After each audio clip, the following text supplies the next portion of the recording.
Good evening, and welcome back to another episode of A Fool's Interpretation of the Havamal. I am your host, Robert, and tonight I will be reading stanzas 22, 23, 24, and 25.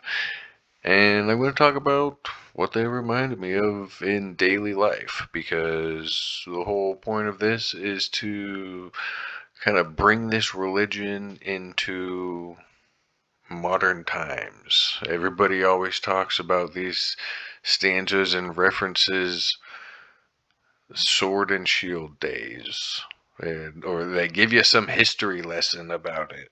I don't need a history lesson about it. I just want to read it and apply it to my daily life. So, stanza 22. A stupid man and an undisciplined one laughs at everything. He hasn't learned a lesson that would do him good. He himself isn't flawless. This reminds me of dumbasses at work that always make mistakes. And okay, where I work, you sign paperwork. There's I work at a metal fabrication shop. So paperwork travels with everything. And you sign off on it with your employee number. And after a while, everybody knows everybody's employee number. And then when something gets messed up, then it goes off route, and so then the work has to be fixed and redone.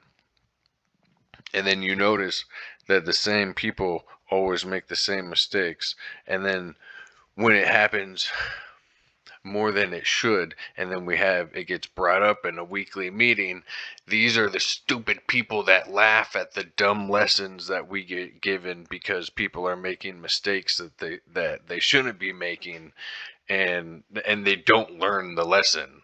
And so it makes me think of those dumbasses at work. The people, the guy, you gotta fix the fuck ups that they do all the time. It's annoying as shit. Stanza 23. A fool stays awake all night, worrying about everything. He's fatigued when the morning comes, and his problems remain unsolved. There are literally dudes at work all the time that talk about this. Talk about losing sleep because of bills, because of because of bills, money. One way or another, money is fucking them over, or they're being fucked over because of it somehow. Or I don't know, something with their car or whatever. But generally, when gets down to it, it's because they don't have enough money for something, and they're losing sleep over it. But yeah, they still don't have the fucking money, and they're tired. So this is what that reminds me of. Which even though I'll go long periods without drinking or smoking weed, but uh this is dude, if I'm having trouble going to sleep, and if it's during a period of time while I am smoking weed, this is wow. I'm bro, just smoke and go to sleep. Stop worrying about it. You, I mean, I feel like this shit is pretty obvious. It's worthless to stay up at night being anxious, worrying about something. Stanza 24. An unwise man thinks anyone who laughs with him is his friend. He doesn't understand that the wise are mocking him, even when he overhears them. This reminds me of the engineers at work. They are the fakest, despicable kind of people.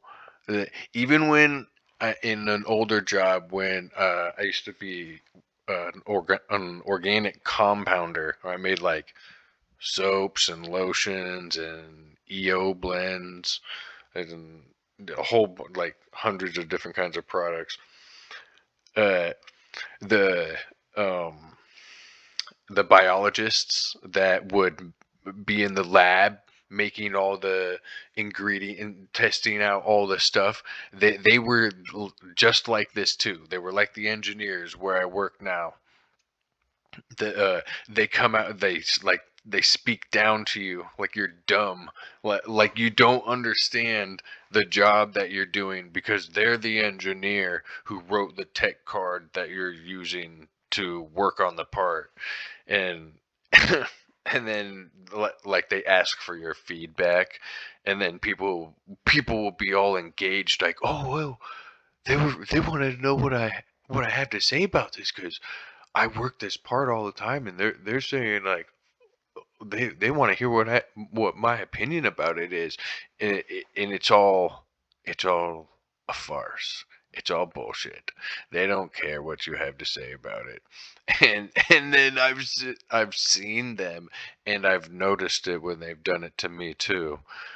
They laugh at people about the dumb shit that you say, the dumb stuff that we will say that we think could be causing a problem about with how a part is some problem that might be happening on a part that we're working on.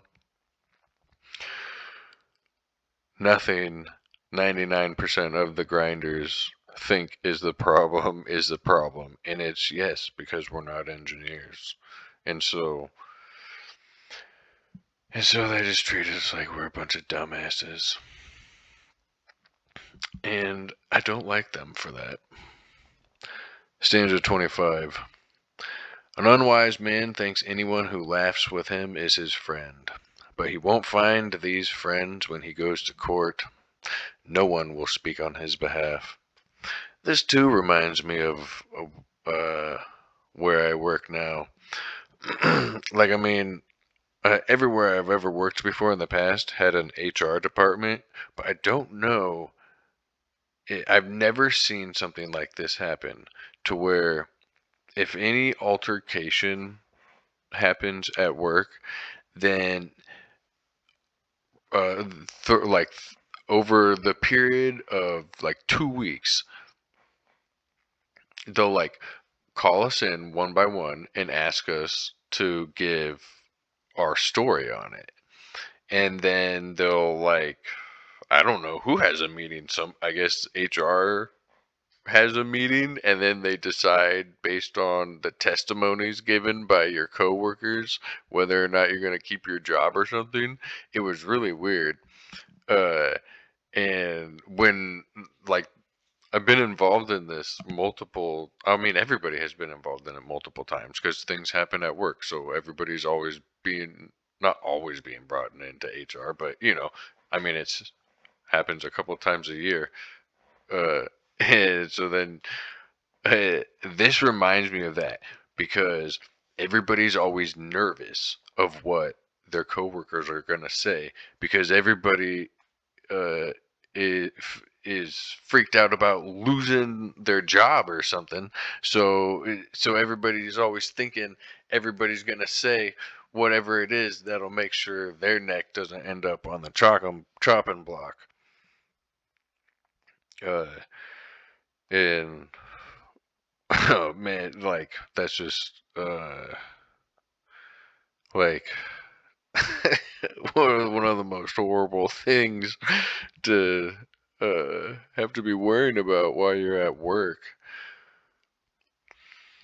But this episode was pretty short, and that's what I think about these 4 stanzas.